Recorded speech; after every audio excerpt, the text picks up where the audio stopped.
안녕하세요. 저는 서울에서 조금 멀리 떨어진 지방에서 작은 가게를 운영하고 있는 구독자입니다.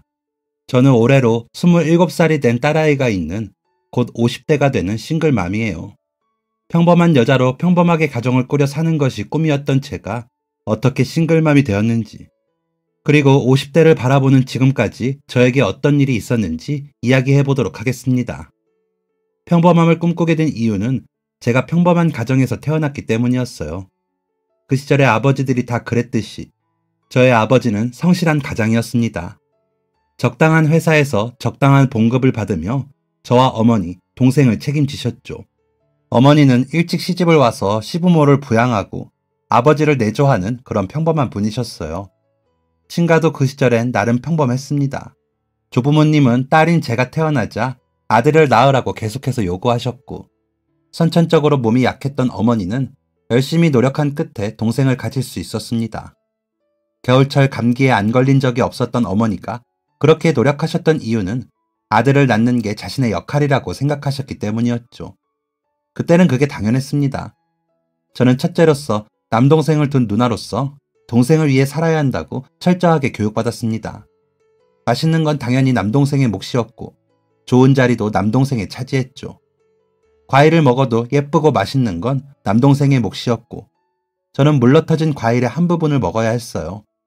그때도 여전히 그게 당연한 거라고 생각했습니다.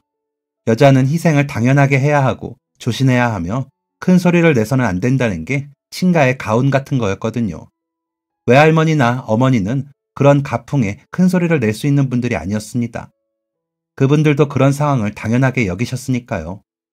그렇게 자란 저는 고등학교를 졸업하자마자 부모님과 조부모님이 정해준 남자와 결혼하게 되었습니다.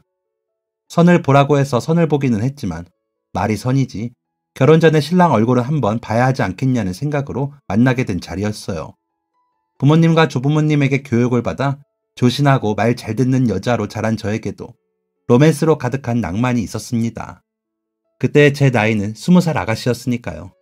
처음으로 부모님과 조부모님에게 반항하는 마음이 들었습니다. 반항하는 마음을 가지게 되었다는 것 자체로도 놀라운 일이었습니다. 하지만 제가 뭘 할 수 있었을까요? 한평생 여자는 좋은 남자 만나서 시집가면 된다 라는 말만 듣고 자란 저는 홀로 세상을 살아갈 준비가 전혀 되어 있지 않았었습니다. 그때 제가 집안 어른들의 말을 거역하고 선을 보지 않았더라면 저는 그대로 밖으로 쫓겨나 어딘가에서 객사했을 거예요. 일자리를 구하는 방법도, 사회생활을 하는 방법도 몰랐으니까요. 좋은 사람, 나쁜 사람을 구별하는 방법도 몰랐고, 집을 구하거나 세금을 내는 방법도 몰랐습니다.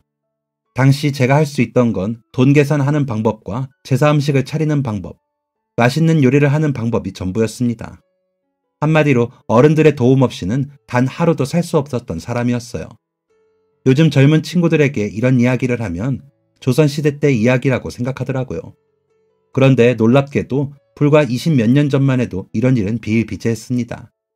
사회인으로서, 어른으로서 준비된 것 하나 없이 한 남자의 아내가 될 준비만 했던 저는 저의 현실을 깨닫고 집안 어른들의 말에 조용히 순종했습니다.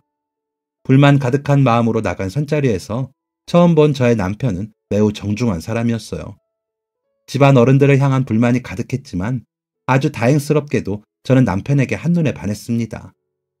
조금은 역설적이지만 어쨌든 그랬습니다. 남편도 제가 썩 마음에 든 듯했고, 저와 남편은 곧바로 결혼 준비를 하게 되었습니다. 당시 많은 여자들의 꿈이 현모양처기는 했지만 20살에 결혼하는 사람은 많지 않았어요. 그러면 왜 그렇게 어린 나이에 결혼하게 되었을까요? 조부모님은 그 이유를 이렇게 말씀하셨습니다. 다 큰 처녀가 괜히 바깥으로 나돌면 헛바람이 들어간다.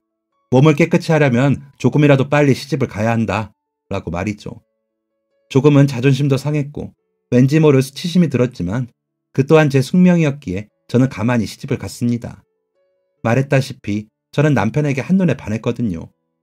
결혼식을 올렸을 때 제 나이는 고작 21살이었고 남편의 나이는 28살이었습니다. 7살 차이였죠. 신혼생활은 행복했습니다.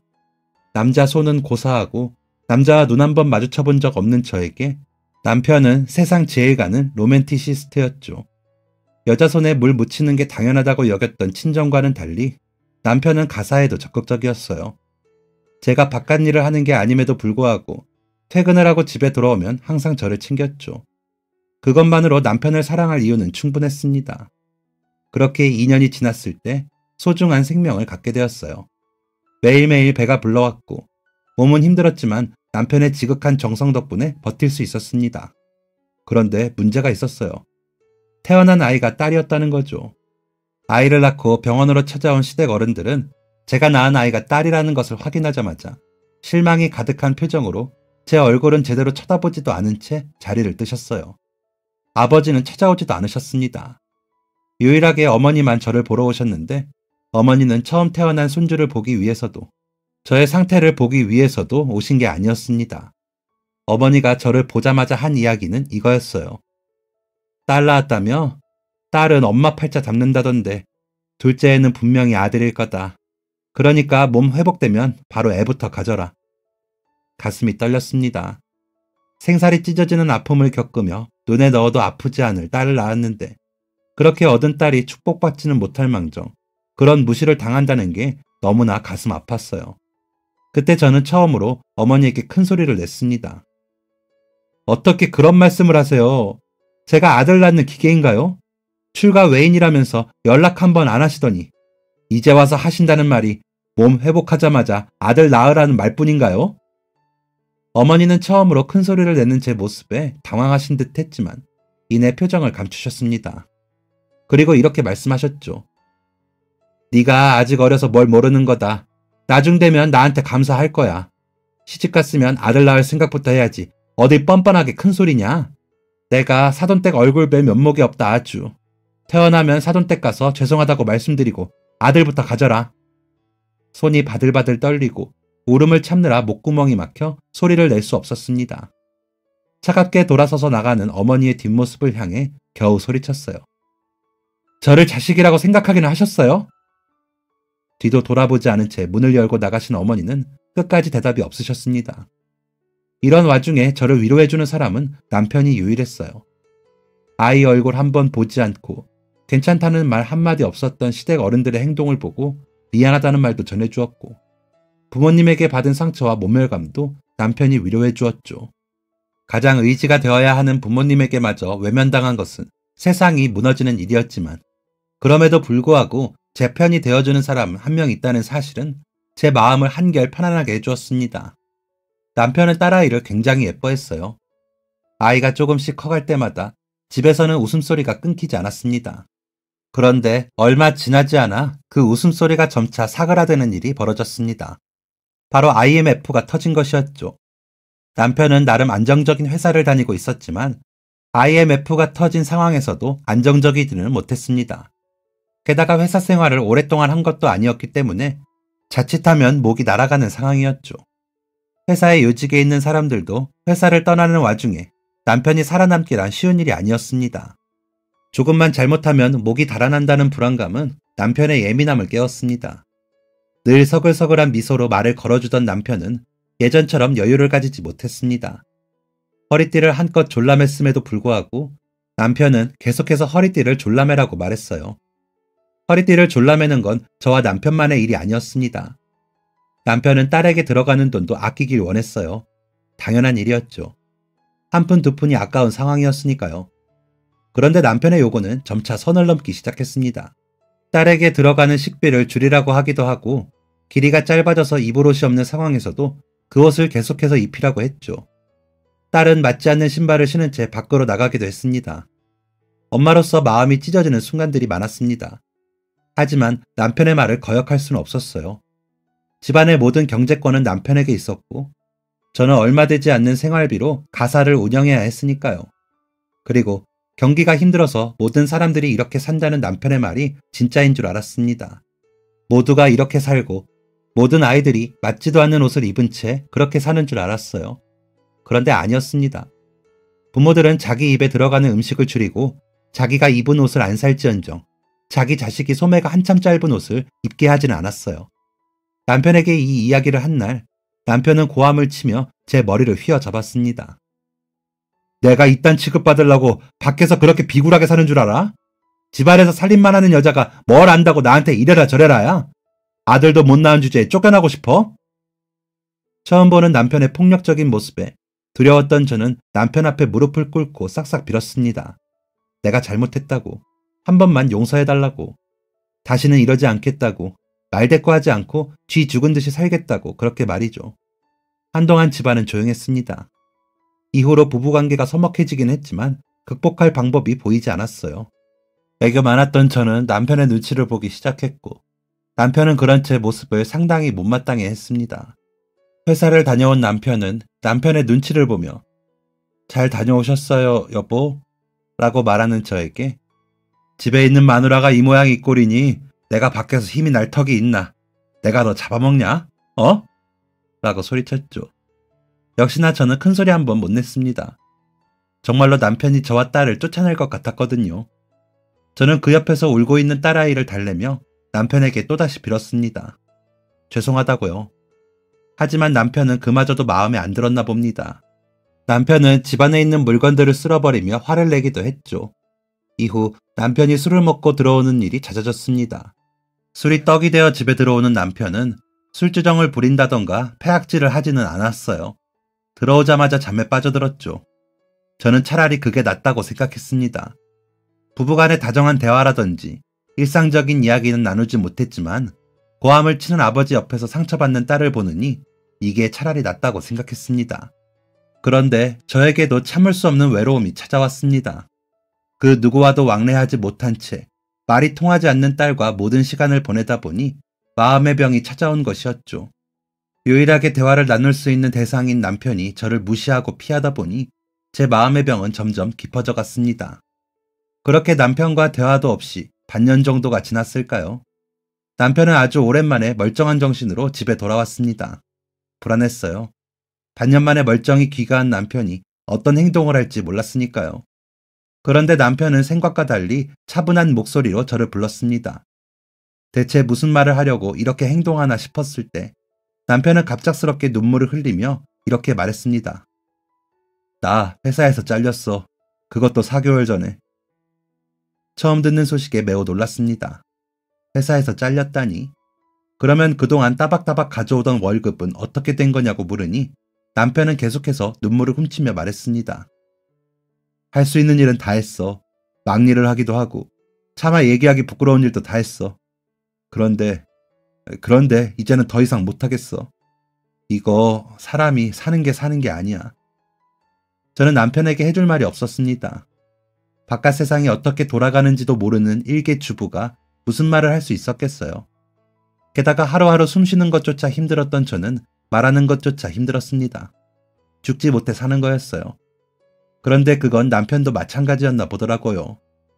회사에서 잘릴 거라는 불안감에 아내와 자식을 책임져야 한다는 책임감에 잠겨 예민해지고 예민한 것을 넘어 폭력적인 성향을 보였던 남편은 결국 한 모텔에서 스스로 목숨을 끊었습니다.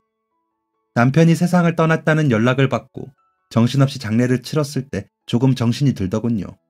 그리고 남편이 짠했습니다. 내 머리채를 휘어잡고 집안을 난장판으로 만들고 술에 떡이 되어 들어오기도 했지만 자기도 나름대로 최선을 다하려고 했구나. 남편의 행동이 잘한 행동은 아니었지만 그냥 그렇게 허망히 떠난 남편이 너무나 안타까웠습니다. 한편으로는 원망스럽기도 했어요. 언젠간 지나갈 일을 버티지 못해서 이 어린 딸내미를 두고 이렇게 떠나냐. 당신이 이럴 수 있냐. 마누라는 버렸어도 자식은 버리지 말았어야지. 라는 생각이 들었죠. 남편의 장례식 당시 시어머니는 저를 향해 몽둥이를 휘두르기도 했습니다. 네가 우리 집안 대를 끊어버렸다. 내 아들 잡아먹은 것도 너야. 너만 아니었어도 우리 아들이 이렇게 될 일은 없었을 거란 말이야. 할 수 있는 말이 없었습니다. 남편이 죽은 게 왜 제 탓인가요? 이 상황에서 가장 힘든 건 나예요.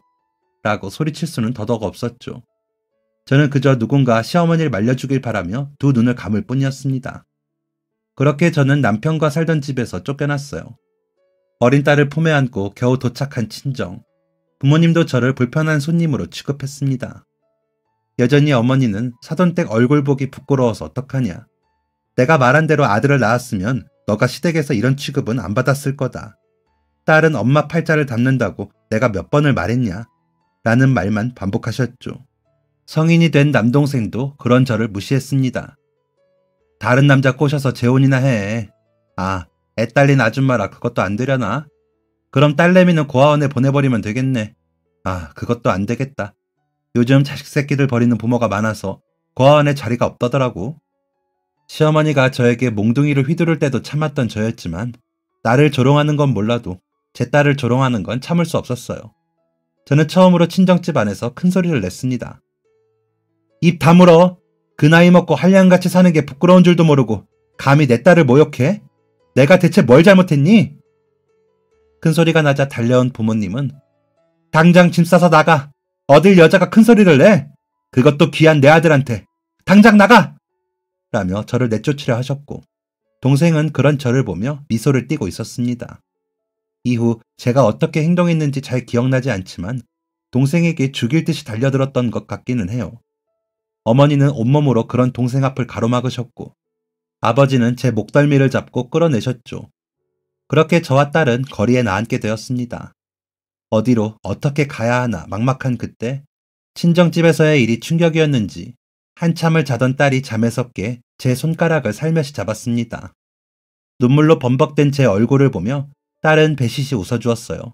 남편을 따라 저 세상으로 갈까 생각하던 그때 살아야 할 이유를 찾았습니다. 살아야겠다. 살아남아야겠다. 이후로는 닥치는 대로 길을 헤맸습니다. 그러던 중 아주 감사하게도 작은 교회에 몸을 맡길 수 있었어요. 아주 작은 교회였고 저와 딸만 겨우 누울 수 있는 방을 쓰게 된 것이었지만 그마저도 너무나 감사했습니다. 교회에서 만난 분들은 제가 일자리를 찾을 수 있도록 도와주셨어요. 가진 지식 없이 어린 딸을 홀로 키우고 있는 저는 청소일부터 시작했습니다. 어린 딸을 업고 두툼한 담요로 딸을 감싼 채 모두가 돌아간 밤 건물을 쓸고 닦았죠. 아이가 아픈 날이면 교회분들에게 아이를 맡겼지만 그 외에는 항상 아이를 데리고 일을 하러 나갔습니다. 누군가에게 도움을 받는다는 게 너무 어려웠기 때문이었어요. 아마 저 또한 도움을 받아본 적이 없어서였겠죠. 항상 누군가를 위해 희생해야 했고 누군가를 위해 살아야 했기 때문에 저는 아주 작은 호의도 받아들이기 어려워했습니다. 지금은 이렇게 생각해요. 사람은 사람 없이 살아갈 수 없다고요. 하지만 그때는 그걸 몰랐습니다. 이 인생을 어떻게든 살아가려면 딸을 제 손으로 키우려면 그 누구보다 치열하게 스스로 노력해야 한다고 생각했죠. 여자 혼자 아이를 키운다는 건 예나 지금이나 똑같았습니다. 주변의 무시와 손가락질도 견뎌야 했죠. 나쁜 의도로 접근하는 사람들도 있었습니다. 그런데 제가 뭘 할 수 있었겠어요? 그냥 버티고 또 버티는 것밖에 할 수 없었죠. 하지만 참 감사하게도 나쁜 사람들이 있었다면 저를 도와주는 사람들도 있었습니다. 그런 사람들을 한 명, 두 명 만나면서 저는 사람은 사람과 살아가야 한다는 사실을 깨닫게 되었습니다. 청소 일밖에 할 줄 몰랐던 저는 세상의 이치를 조금씩 깨닫게 되었고 사람 보는 눈이 생겼으며 청소일이 아닌 다른 일에도 도전하게 되었어요. 청소일 다음에 하게 된 건 식당 일이었습니다. 처음에는 식당에서 설거지를 해줄 사람이 필요하다는 것을 보고 갔죠. 그것도 직원이 아니라 며칠 도와줄 사람을 찾는 구직 내용이었습니다. 다행히 저를 좋게 봐주신 사장님 덕에 가끔 식당에 가서 설거지 일을 하게 되었죠. 청소일과 가끔 하는 설거지 일을 함께 하다 보니 조금씩 살림이 나아지기 시작했습니다. 엄청난 변화가 있었던 건 아니었지만 적어도 딸이 먹고 싶다는 사탕 하나를 사줄 수 있는 정도는 되었습니다. 누군가에게는 너무나 사소하고 작은 것이었겠지만 저는 딸에게 사탕 하나 사줄 수 있게 되었다는 사실이 너무나 기뻤습니다. 너무나 일찍 눈치를 보기 시작한 딸은 시장 한편에 놓인 작은 사탕 하나에서 눈을 떼지 못하면서도 차마 사달라는 말을 하지 못했어요. 갖고 싶은 게 생겼다면 울고 떼를 쓰는 게 당연한 나이에 사탕 하나 사달라는 말을 못하고 제 눈치만 흘끔흘끔 보는 아이가 된 것이었죠. 6살 난 아이였던 딸은 그날도 제 눈치를 보고 있었습니다. 먹고 싶었던 사탕이 생겼던 거죠. 저는 그런 아이의 눈빛을 지나칠 수 없었고 아이의 손을 이끌어 사탕을 사러 갔습니다. 엄마가 사탕 사줄게. 골라봐. 어떤 거 먹고 싶어? 딸은 한참 동안 사탕 앞에서 머뭇거렸습니다. 내가 이걸 사도 될까? 라는 눈빛이 묻어 있었죠. 딸은 결국 가게 사장님이 골라준 사탕을 들고 나왔습니다. 신나지만 신난 티를 내지는 못하는 딸의 옆모습을 보며 마음이 많이 아팠어요. 이제 사탕 먹고 싶을 때마다 얘기하면 엄마가 사탕 사줄게. 언제든지 말해. 알겠지? 딸은 손에 들린 사탕이 너무나 소중하다는 듯 사탕을 매만지며 이렇게 대답했습니다. 아니야, 한 번만 먹어도 돼. 그 말은 아직도 제 가슴에 응어리로 남아 있습니다. 6살짜리 아이가 대체 무슨 죄가 있어서 사탕 하나 사달라는 말을 못할까? 너무나 슬펐어요.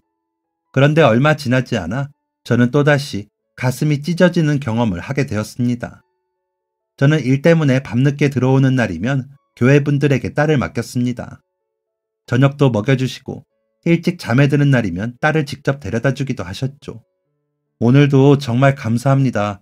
제가 데리러 갔어야 하는데. 교회 어른은 손사래를 치며 아유 괜찮아. 뭐 그리 힘든 일이라고. 유정이가 너무 곤이 자서 깨울 수가 없었어. 얼른 들어가서 쉬어. 세수랑 양치 다 하고 잔 거니까 안 깨워도 돼. 라고 말씀해 주셨죠. 그렇게 유정이를 안아들고 집으로 들어온 저는 불편한 유정이의 옷을 갈아입혔습니다. 그리고 유정이가 입고 있었던 옷을 정리하려는 그때 유정이의 주머니에서 무언가가 부스럭하는 소리를 냈습니다. 뭔가 싶어서 주머니를 들춰본 저는 그 자리에 주저앉아 소리 없이 눈물을 흘리게 되었습니다.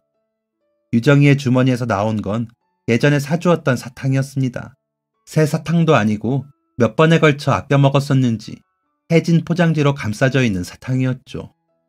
유정이는 그 작은 사탕이 사라지는 게 무서워서 사탕을 제대로 먹지 못한 채 조금씩 사탕을 핥아 먹었던 거였어요. 눈물이 멈추지 않았습니다. 나는 고생해도 괜찮지만 내 딸 유정이만큼은 이런 고생을 하지 않았으면 했거든요. 그날을 계기로 저는 완전히 달라졌습니다. 내가 사람들 눈치를 보면 유정이도 눈치를 보고 내가 무시를 당하면 유정이도 무시를 당한다는 생각에 그 누구보다 악착같이 살았습니다. 시간이 흐를수록 드세졌고 사람들은 저를 여장부라고 부르기 시작했어요. 그리고 남에게 도움받는 것을 미안해하거나 부끄러워하지도 않았습니다. 도움을 받을 때는 받고 도움을 받은 만큼 보답을 하는 게 인생이라고 생각하게 되었죠. 생각을 바꾸자 주변 분들은 이날만을 기다렸는지 저와 유정이에게 아낌없이 도움의 손길을 보내주었습니다. 유정 엄마가 27일 때 처음 봤지. 앳된 아가씨가 아기를 안고 벌벌 떨고 있는데 얼마나 가슴이 아팠는지. 어떻게든 도움을 주고 싶었는데 그마저도 받아들이지 못하는 모습도 가슴 아팠어. 그래도 이제는 혼자서만 애쓰지 않으니 참 다행이야. 이런 분들 덕분에 저는 돈을 좀 더 받을 수 있는 일을 하게 되었습니다. 유정이가 초등학교에 들어갔을 때였죠. 저는 해진 뒤 밤이 되면 청소 일을 했고 집에 와서 잠깐 잠을 자고 유정이를 학교에 보낸 뒤 식당으로 출근했습니다. 그때는 식당에서 설거지 일을 하지 않았어요. 음식을 만드는 일을 했죠. 감기에 걸린 식당 사장님이 코가 막혀 냄새를 잘 못 맡게 되자 곧 식당 문을 열어야 하는 사장님은 급한 대로 저에게 음식 간을 봐달라고 부탁하셨어요. 제가 간을 봤다고 해도 사장님이 맛을 본 게 아니었기 때문에 사장님은 사장님의 남편을 급히 불렀죠. 그런데 사장님의 남편이 도착하기 전에 가게에 손님이 들어왔습니다. 사장님은 살짝 굳은 얼굴로 음식을 내놓았고 손님들의 반응을 살폈습니다. 그런데 그때 한 손님이 사장님을 불렀어요. 저기요 사장님. 저는 큰일 났다는 생각으로 사장님을 바라보았고 사장님도 살짝 굳은 얼굴로 손님에게 다가갔습니다. 무슨 일이세요? 손님은 사장님에게 엄지를 치켜들며 사장님 무슨 일이죠? 오늘 너무 맛있는데? 이후로 식당을 다녀갔던 모든 손님들은 입을 모아 음식을 칭찬했습니다. 사장님의 남편도 음식을 칭찬했죠. 감기에 나은 사장님은 곧바로 제 음식을 드셨습니다. 유정 엄마, 이거 말고 뭐 할 수 있어? 저는 제가 할 줄 아는 음식을 줄줄 읊었습니다. 사장님은 깜짝 놀라며 물으셨어요. 아니, 어디서 그런 음식을 배웠어? 그 음식은 어머니에게 배운 것이었어요. 처음으로 어머니에게 감사한 순간이었죠. 연필은 못 잡게 하고 칼부터 잡게 한 어머니에게 처음으로 감사한 마음이 들었습니다. 그 후 저는 식당에서 음식을 만들게 되었어요. 새로운 음식을 메뉴판에 추가하기도 했죠. 손님들은 제가 만든 음식을 매우 맛있어 했습니다. 와, 정말 맛있는데? 라는 말이 들려오면 또다시 신나게 음식을 만들었습니다. 사람들에게 도움만 받았던 제가 누군가에게 기쁨을 줄 수 있다는 사실이 뿌듯하고 기뻤기 때문이었죠. 저는 음식 만드는 걸 정말 싫어했었어요. 하루 종일 쭈그려 앉아서 젖만 붙여도, 기름에 손이 데이며 음식을 해도 아무에게도 고맙다는 말, 맛있다는 말을 한 번도 듣지 못했기 때문이었죠. 저에게 요리는 노동 그 자체일 뿐 그 어떤 의미도 없었어요. 하지만 손님들이 제 음식을 맛있게 먹어주자 저에게 있어서 음식은 새로운 의미를 갖게 되었습니다. 그리고 꿈없이 살던 저에게도 꿈이 생겼어요. 바로 식당의 사장이 되는 꿈이었죠. 쥐뿔도 없는 30대 초반 과부가 갖기에는 너무 큰 꿈이라고 생각돼서 그 누구에게도 말하지 못한 꿈이었어요. 하지만 노력하고 노력할수록 저는 그 꿈에 가까워졌습니다. 그 꿈에 가까워지는 걸 가장 많이 도와준 분이 바로 제가 일하던 식당의 사장님이었습니다. 사장님은 유정이의 초등학교 졸업과 중학교 입학식을 챙겨주실 정도로 저와 유정이 모녀를 아껴주셨습니다. 젊은 엄마가 열심히 사는 게 기특하다는 이유 때문이었죠. 물론 제가 식당 음식을 도맡아 한 이후로 손님이 늘었던 것도 있고요. 어떤 이유가 되었든 저는 그런 사장님께 항상 감사한 마음을 가지고 있었습니다. 그런데 하루는 사장님이 출근을 하지 않으셨어요. 전화도 받지 않으시고 아무 연락도 없었죠. 단 한 번도 가게를 늦게 연 적이 없던 사장님이었기 때문에 저는 급한 대로 제가 오픈 준비를 하여 손님들을 맞았습니다. 사장님에게 무슨 일이라도 있나 걱정되었죠. 그렇게 하루가 다 지나고 가게 정리를 할 때 가게로 전화가 걸려왔습니다. 다름 아닌 사장님의 남편분이었어요. 전화로 전해들은 내용은 사장님이 뇌출혈로 쓰러지셨다는 내용이었습니다. 가게 문을 곧장 닫은 저는 사장님이 계시다는 병원으로 뛰어갔습니다. 사장님은 병원에 입원해 회복 중이셨어요. 다행히 처음에 조치를 잘 취해 생명에 지장은 없다고 하더군요. 상황이 이렇게 돼서 유정 엄마가 당분간 가게를 봐줬으면 좋겠어. 나도 한 번씩 들리고 같이 일할 사람 한 명도 붙여줄게. 괜찮을까? 이 부탁에 고민할 이유는 없었습니다. 당연히 해야 하는 일이었으니까요. 어느덧 중학교 1학년이 된 딸도 와서 가게를 도왔습니다. 그렇게 시간이 흐르고 사장님은 무사히 퇴원할 수 있었어요. 사장님은 살짝 마른 몸을 이끌고 가게로 오셨습니다. 사장님, 몸은 좀 괜찮으신 거예요? 사장님은 껄껄 웃으며 그럼 괜찮지. 고생은 우리 남편이 했어. 유정 엄마는 가게 보는 거 어땠어? 혼자 하느라 힘들지는 않았고? 저야 뭐 사장님한테 배운 대로 했죠. 김 선생님이 자주 와서 도와주기도 하셨고 소개해주신 이모님도 힘이 많이 됐어요. 예전에 가게에서 일하셨던 분이라면서요? 응, 손주가 태어나서 손주 봐준다고 그만뒀었지. 유정이는 잘 지내고? 그럼요, 가끔 와서 일도 도와주고 했어요.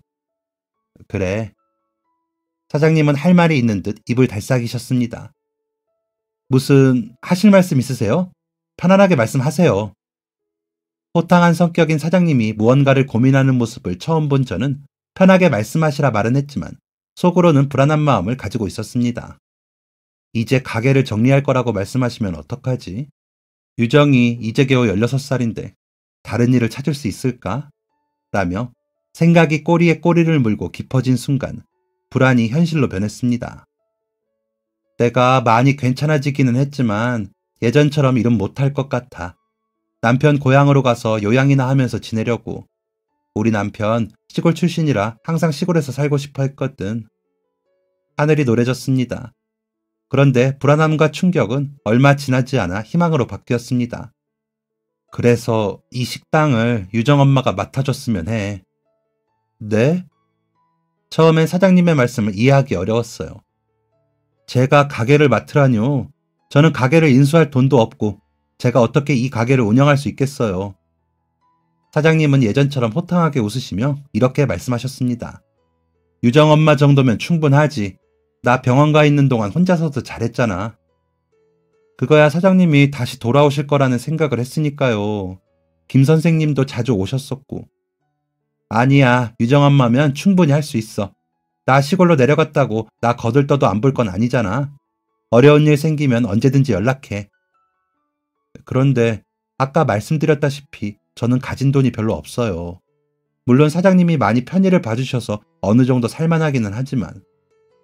사장님은 또다시 호탕하게 웃으셨습니다.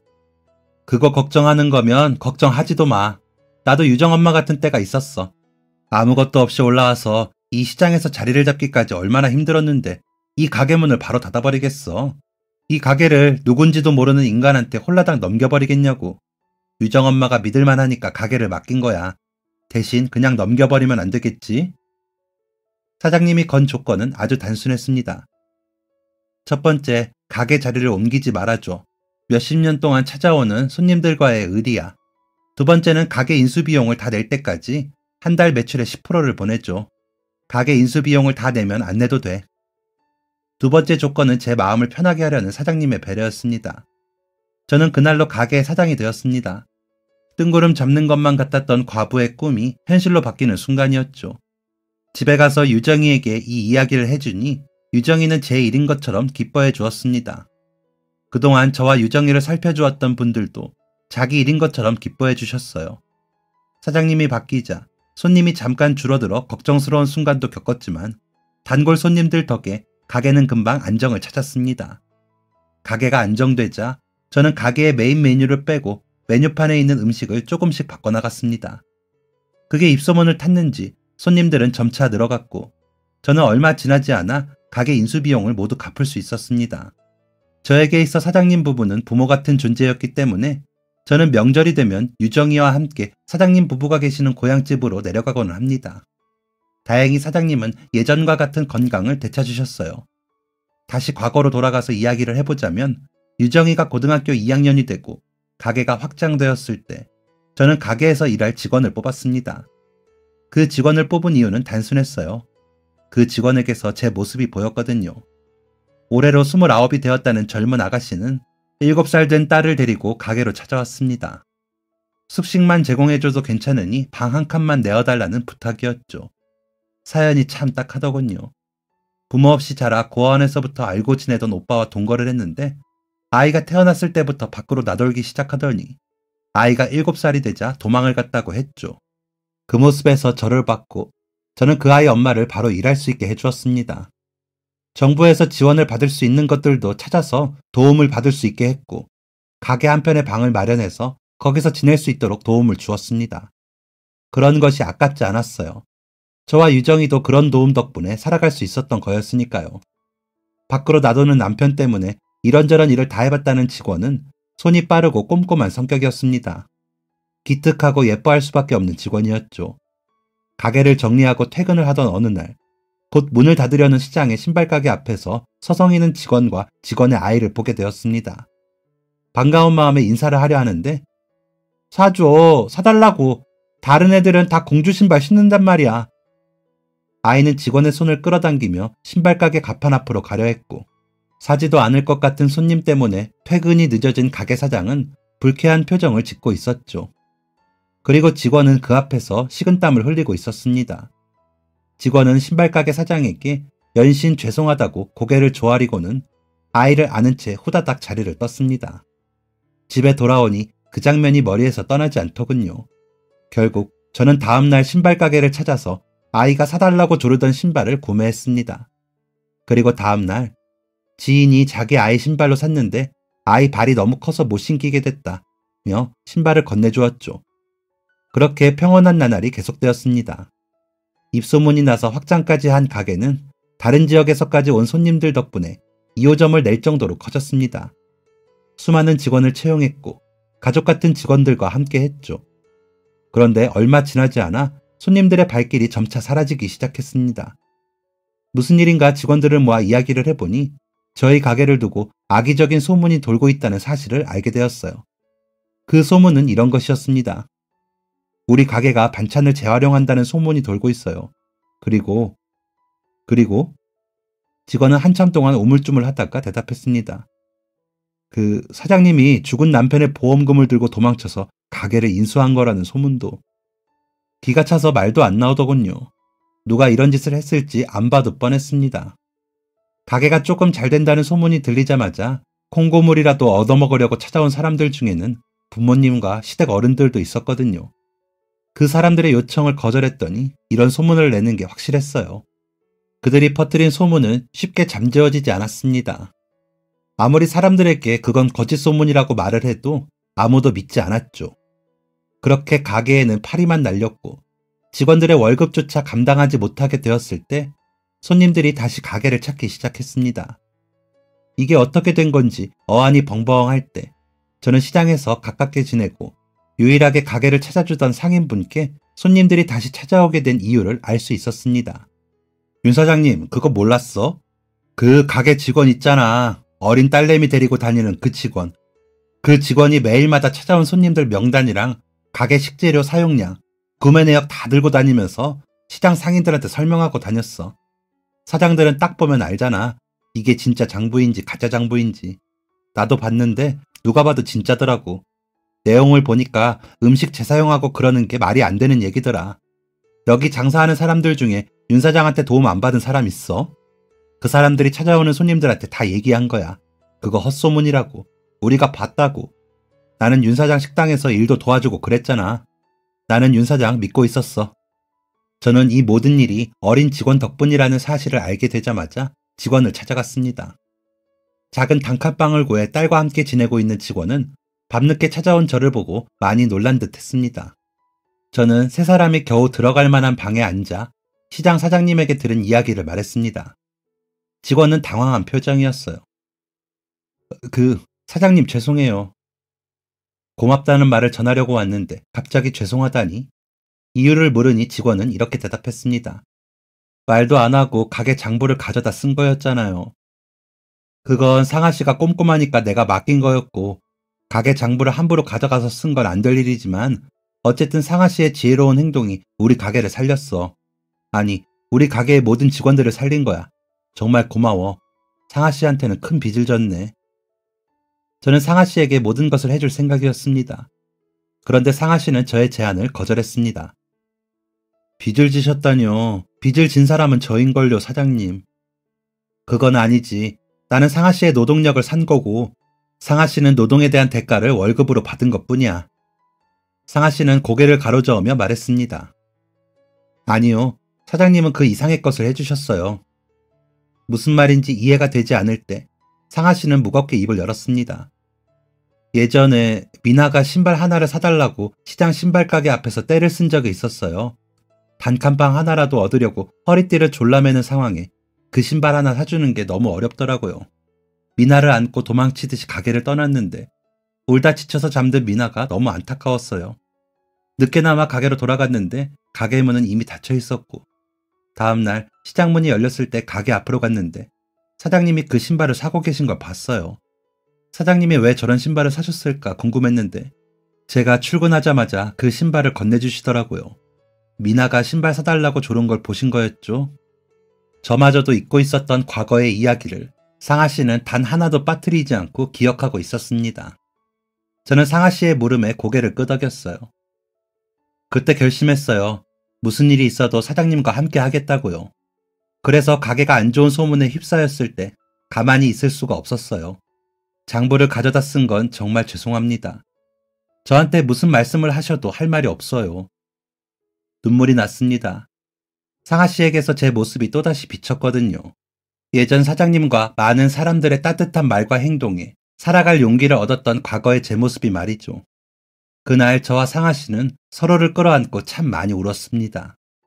상아 씨에게 결코 지울 수 없는 은혜를 입은 저는 상아 씨를 살뜰히 보살폈습니다. 그래도 일할 때만큼은 객관적으로 대하기 위해 노력했는데 상아 씨는 일적으로도 아낄 수밖에 없는 직원이었습니다. 장부를 가지고 나가서 상인들을 설득했던 것만으로는 능력을 충분히 인정받은 건데 상아 씨의 능력은 직원들 사이에서도 유명했습니다.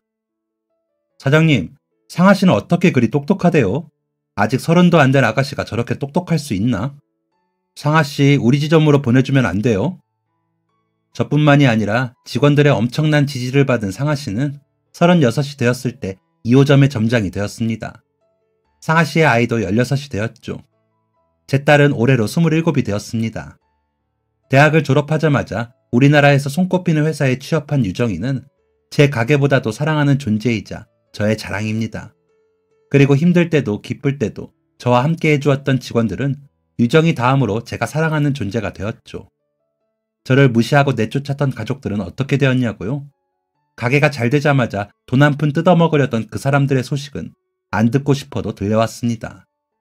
한량같이 살던 남동생은 집안 재산을 모조리 끌고 가서 사업에 썼다가 모든 사업을 말아먹었고 해외로 도피를 해서 살았는지도 죽었는지도 모르는 상황이라고 합니다. 장남이 하겠다는 일을 어떻게 부모가 맡겠냐며 동생을 전적으로 지지했던 부모님은 제 바짓가랑이를 붙잡고 애원하셨습니다. 아이고, 우리가 잘못 생각했다. 계집애라고 너를 무시하면 안 됐는데 우리가 잘못했다. 잘못했어. 제가 그 용서를 받아줄 이유는 없겠죠. 특히 유정이를 고아원에 보내버리라고 했던 동생과 그런 동생을 감싸던 부모님의 모습이 아직도 잊히지 않습니다. 그리고 피 한 방울 섞이지 않은 시댁 사람들이 찾아온 적도 있었어요.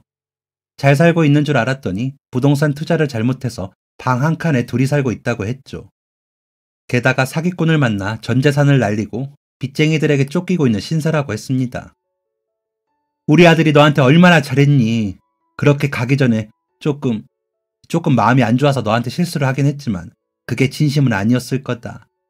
그리고 너도 우리 아들 사랑하지 않았니? 우리 아들 생각해서라도 조금 도와주렴. 그때는 몰랐지만 자식 잃은 슬픔이 얼마나 컸을까 싶어 조금은 도와줄 마음이 있었습니다. 그런데 염치도 없는지 유정이를 찾아갔더라고요. 처음에는 유정이에게 친할머니, 친할아버지라고 다가가 너가 엄마를 설득해보라며 조곤조곤 달래보라고 했지만 유정이가 자신들의 말을 듣지 않아 유정이의 회사 앞에서 행패를 부렸죠. 유정이는 시댁 사람들이 자신을 찾아왔다는 것을 알리지 않았지만 유정이를 회사 앞까지 데리러 간 날에 시댁 사람들이 행패를 부리는 걸 보고 이 모든 사실을 알게 되었습니다. 경찰까지 동원되어 끌려간 시댁 사람들은 유정이에게 다정했던 얼굴은 싹 지운 채 유정이를 향해 손가락질했어요. 이 집안 여자들은 전부 남자 잡아먹는 년들이야. 네가 아들로 태어나게만 했어봐. 내 아들이 죽을 일도 없었고 우리 집이 이렇게 망할 일도 없었어. 그날부로 그 사람들을 도와주고 싶은 생각이 싹 사라졌습니다. 그리고 유정이가 상처받을 것이 너무나 걱정되었어요. 유정이의 앞을 가로막고 큰 소리를 내려는 순간 유정이가 제 팔을 잡아당겼습니다. 그리고 제 앞으로 나서서 이렇게 말했어요. 기억도 안 나는 분들이 갑자기 나타나서 친할머니, 친할아버지라고 했을 때 어이가 없었어요. 웃는 얼굴로 그동안 보고 싶다고 하는 게 얼마나 가증스러웠는지. 그렇게 보고 싶었으면서 얼굴 한번 안 비치셨잖아요. 낯빛 하나 안 바뀌고 거짓말하는 인간들이 배우면 얼마나 배웠겠어요. 아이의 성별을 정하는 건 엄마 쪽이 아니라 남편 쪽이에요. 제가 딸로 태어난 게 그렇게 불만이면 잘난 아드님 사진 보고 원망이나 하세요. 조곤조곤 큰소리 내지 않고 할 말을 다 한 유정이는 저를 데리고 경찰서 밖으로 나왔습니다. 저는 유정이에게 조심히 물었어요. 괜찮아? 그럴 때는 엄마가 나서야 하는 건데. 사실 저에게는 유정이에 대한 미안함이 있었거든요. 아버지 없고 마음 붙일 가족 한 명 없이 키웠다는 사실 때문이었죠. 유정이도 그런 제 마음을 알고 있었나 봅니다. 엄마, 나는 아버지가 그리웠던 적도 할머니, 할아버지가 있는 아이들이 부러웠던 적도 없어. 엄마가 어떻게 살아왔는지 가장 잘 아는 사람이 나야. 그래서 나는 엄마가 행복했으면 좋겠어. 그렇게 아등바등 키웠던 딸내미 좋은 대학 나왔고 좋은 회사 다니잖아. 이제 어디 가서 딸 자랑해도 돼. 힘들면 나한테 여행 좀 보내달라고 해도 되고 이제 딸 덕 좀 봐도 돼. 그 말에 마음이 울렁거렸습니다. 처음으로 유정이 앞에서 눈물을 보였고 유정이는 그런 저를 안아주었죠. 그동안의 온갖 고생이 모두 사라지는 순간이었습니다. 저는 아침에 눈을 뜰 때마다 이렇게 생각합니다. 오늘도 행복하자. 그리고 다른 사람들도 행복하게 해주자. 저는 이렇게 살아가고 있습니다. 과거에 얽매이지 않고 이제는 제 인생을 살아가려고 해요. 제 사연을 들어주신 모든 분들의 삶에도 행복만이 가득하길 바라겠습니다. 긴 이야기 들어주셔서 감사하고 소개해주셔서 감사합니다. 모두 행복하세요. 지금까지 사연 들어주셔서 감사합니다. 사연이 재밌으셨다면 구독과 좋아요를 눌러주세요. 감사합니다. 안녕히 계세요.